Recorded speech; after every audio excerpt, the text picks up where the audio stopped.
ஓம் ஸ்ரீ குருப்யோ நமக. நன்றாக குருவாழ்க, குருவே துணை. பரபிரம்ம ருத்ர காயத்ரி ஞானஸ்தலத்தின் நண்பர்களுக்கு வணக்கங்களும் வாழ்த்துக்களும் கூறி, துலா லக்னத்திற்கு குருவை பற்றிய பலன். அதாவது நம்ம லக்னத்திற்கு 12 வீட்டில் குரு எங்கே இருந்தால் என்ன பலனுங்கிறதுக்காக தான் இந்த பதிவு. இப்போ நம்ம பாரம்பரிய ஜோதிடத்தில் குரு நல்ல இடத்துல இருக்கார் அப்படின்னு நினச்சிட்ருப்போம். ஆனால் கெட்ட பலன்களை கொடுத்துட்ருப்பார். கெட்ட இடத்துல இருக்காருன்னு நினச்சிட்ருப்போம்.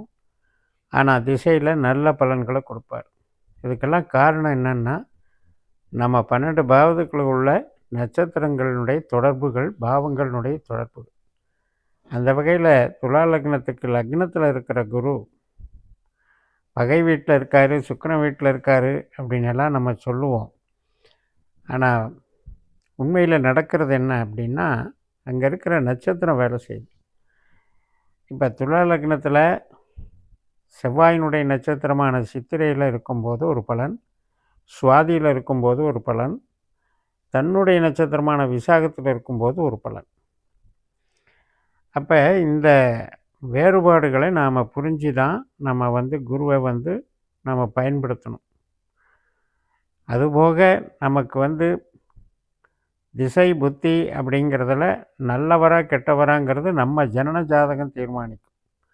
இப்போ இது பொதுவாக 12 வீட்டில் இருக்காருங்கிறது நினச்சிட்ருக்கிறத விட, அந்த 12 வீட்டில் இருக்கிற நட்சத்திரங்களான 27 நட்சத்திரங்களும் கவர் ஆகுதுங்கிறது தான் கணக்கு.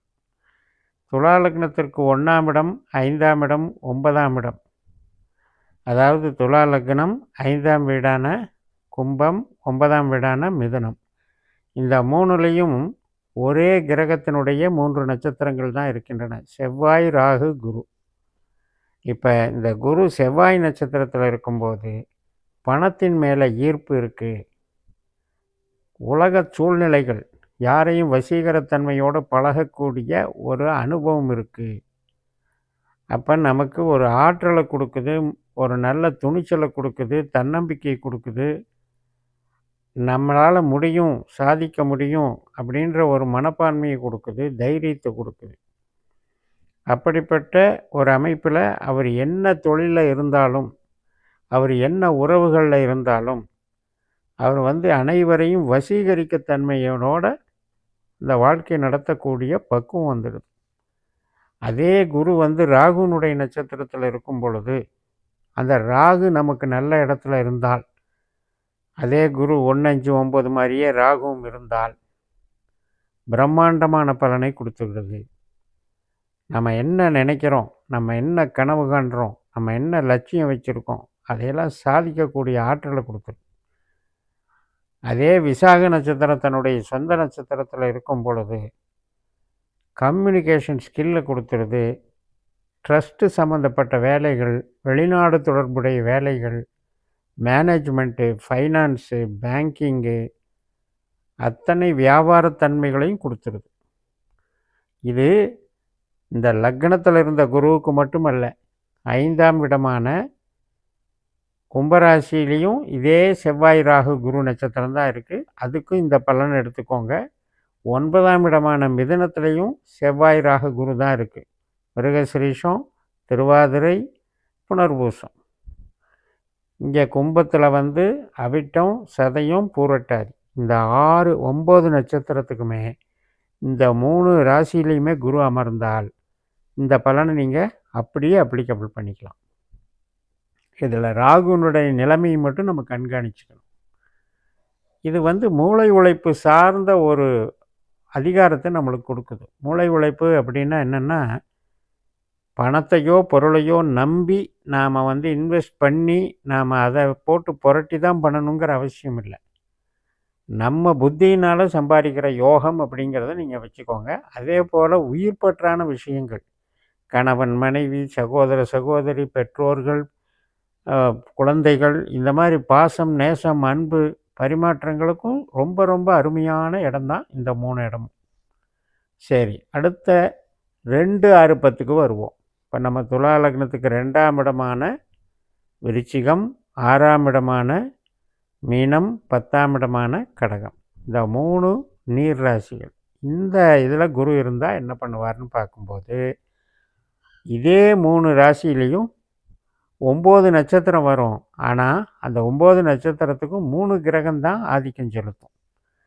யாருடைய நட்சத்திரம் இருக்குது? குருவுடைய ஒரு பாதம் இருக்குது விருச்சிக ராசியில், சனியுடைய 4 பாதம் இருக்குது, புதனுடைய 4 பாதம் இருக்குது. இப்போ விருச்சிகத்தில் இருக்கிறது விசாக 4ஆம் பாதம், அனுஷ 4 பாதம், கேட்டை 4 பாதம். அதே மாதிரி தான் மீனத்தில் பூரட்டாதி 4ஆம் பாதம், உத்திரட்டாதி 4 பாதம், ரேவதி 4 பாதம். அதே மாதிரி தான் கடகத்தில் குருவினுடைய புனர்பூச 4ஆம் பாதம், பூசம் 4 பாதம், ஆயில்யம் 4 பாதம். ஸோ இந்த கான்செப்டுக்கு என்ன பண்ணுவாங்க அப்படின்னா, பொருள் பற்றா இயங்கி நமக்கு வளத்தை கொடுப்பார் குரு, நமக்கு மதிப்பை கொடுப்பார் குரு, உத்தியோக பலத்தை கொடுப்பார் குரு, மிகப்பெரிய தொழிலதிபராக நம்மை மெருகேற்றுவார். அப்போ இதில் சொந்த நட்சத்திரம் இருக்குது. குருவனுடைய விசாக நட்சத்திரம் விருச்சிக 4ஆம் பாதத்தில், அதாவது விசாக 4ஆம் பாதத்தில் விருச்சிக ராசியில் இருக்கிறப்ப என்ன ஆகும் அப்படின்னா, நல்ல ஒரு பலத்தை கொடுத்துருவார்.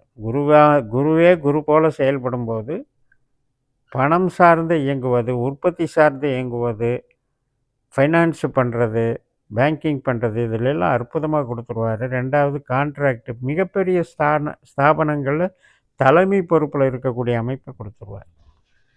இன்சூரன்ஸு சம்மந்தப்பட்ட துறைகள், பொதுநலத்துறைகள், இது மாதிரி கம்யூனிகேஷன் துறைகள் எல்லாத்துலேயுமே பெரிய வளர்ச்சி கொடுத்துருவார். அதே அனுஷ நட்சத்திரம் அதில் இருக்குது அப்படின்னு வைங்க, சனி.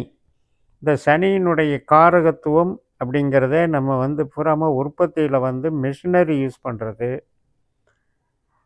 உழைப்புகள், கடினமான உழைப்புகள், லேபரை அதிகமாக வச்சு வேலை செய்யக்கூடிய தொழில் சாலைகளை குறிக்கிறது. அந்த மாதிரி ஒரு அமைப்பையும் இங்கே கொடுத்துரும். இப்போ பெரிய பெரிய கனரக தொழிற்சாலைகள் இருக்குது. பெரிய பெரிய மத்திய அரசு, மாநில அரசு, பெரிய பெரிய நிறுவனங்கள் இருக்குது. ரயில்வே, உதாரணத்துக்கு ரயில்வே மாதிரி. ஸோ அது மாதிரி கனரக அமைப்புகளில் நமக்கு பணிகளை கொடுத்துருது. அது நீர் ராசியாக இருக்க காரணத்தினால நமக்கு விவசாயம் சார்ந்த கருவிகள், அக்ரிகல்ச்சர் சார்ந்த கருவிகள், கப்பல் சம்மந்தப்பட்ட கருவிகள், இதுலேயும் நமக்கு டெவலப்மெண்ட்டை கொடுத்துருது. அதே புதன் கேட்டை நட்சத்திரத்தில் குரு அமரும் பொழுது நமக்கு கம்யூனிகேஷன், கம்ப்யூட்டர் சம்மந்தப்பட்டது, கான்டாக்ட், அதாவது இப்போ plumbing, piping work, wiring work, இது மாதிரியான விஷயங்கள், பொருத்துறது, இது மாதிரியான பொருத்தக்கூடிய விஷயங்கள், பைப்பு ஃபிட்டிங்கு, இதையெல்லாம் கனெக்ட் பண்ணி விடுது. ஸோ அந்த பலத்தை கொடுக்குது. அப்போ நம்ம என்ன எடுத்துக்கணும்? இதே நம்ம விருச்சிகத்தில் இருந்தாலும் சரி, மீனத்தில் இருந்தாலும் சரி, கடகத்தில் இருந்தாலும் சரி, இந்த பலன் அப்படியே பொருந்தும். இப்போ அடுத்த டாப்பிக்கு வருவோம். நெருப்பு ராசிகளான நமக்கு தனுசு 3ஆம் இடத்துல, 7ஆம் இடத்துல மேஷம், 11ஆம் இடத்துல சிம்மம். இதில் இருக்கிற நட்சத்திரமும் ஒன்று தான், கேது, சுக்கிரன், சூரியன். அப்போ குரு கேதுனுடைய நட்சத்திரத்தில் அமையும்போது மிகப்பெரிய படிப்புகளை கொடுத்துருது, ஞானத்தை கொடுத்துருது, ஆன்மீகத்தை கொடுக்குறது, ட்ரஸ்ட்டை கொடுக்குது, மற்றும் நமக்கு ஃபினான்ஸு சம்மந்தப்பட்டதுலேயும் மிகப்பெரிய ஒரு அட்வைசர் மாதிரி கொண்டு போயிடுது. அதே சுக்கிரனுடைய பூராட நட்சத்திரத்தில் உட்காரும் பொழுது அருமையான ஒரு கவர்ச்சிகரமான மிகப்பெரிய ஒரு ஸ்தாபனங்களில் போய் நம்மளை வேலை பார்க்க வைக்குது, அல்லது அந்த ஸ்தாபனங்களை உருவாக்க சொல்லுது. மிகப்பெரிய காலேஜ், இன்ஸ்டியூஷனு, போதனா மார்க்கம் சொல்லிக்கக்கூடியது, ஆன்மீகம் சம்மந்தப்பட்ட துறைகள் அனைத்துக்குமே டெவலப்மெண்ட் பண்ணி கொடுக்குது, சுகாதாரத்துறை உள்பட. அதே மாதிரி குடும்ப உறவுகள் சார்ந்த நமக்கு மேம்பாடுகள் கொடுக்குது. குடும்ப உறவுகள்லேயே பார்ட்னர்ஷிப்பு, ஒருத்தருக்கு ஒருத்தர் உதவிகள், நல்ல அணுகுமுறைகளை கொடுத்துருது. சூரியன் நட்சத்திரம் ஒரு பாதம் இருக்குது, அதை அப்படியே நீங்கள் மகரத்துக்கு கொண்டு போயிடுங்க. 4ஆம் வீடான மகரம், 8ஆம் வீடான ரிஷபம், 12ஆம் வீடான கன்னி, அதில் குரு இருந்தால் என்ன பலன் அப்படின்னு பார்க்கும்போது அங்கே இருக்கிற நட்சத்திரம் என்ன?